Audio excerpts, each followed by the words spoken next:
Bizim oltalar, Asgar Akın Bahadır.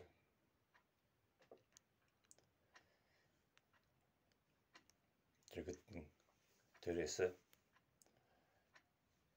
8 қатылы бір сырлы болады дейді. Бүгін сіздерге мен Абайдың өлеңін айтып берейін.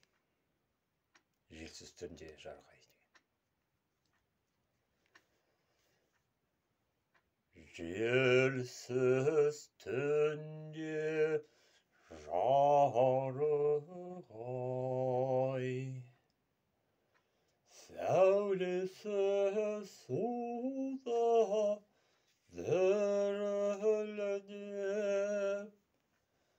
ауылдың арты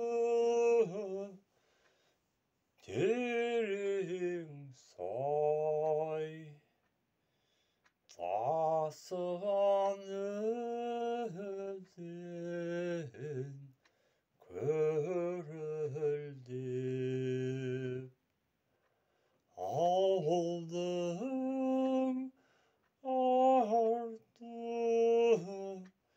терең сай, тасыған өзен көрілдеп.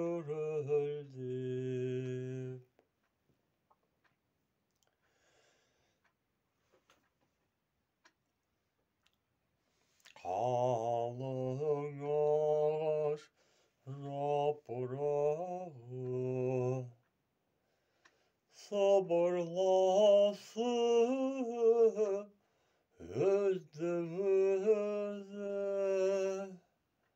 көрінбей жердің топырағы,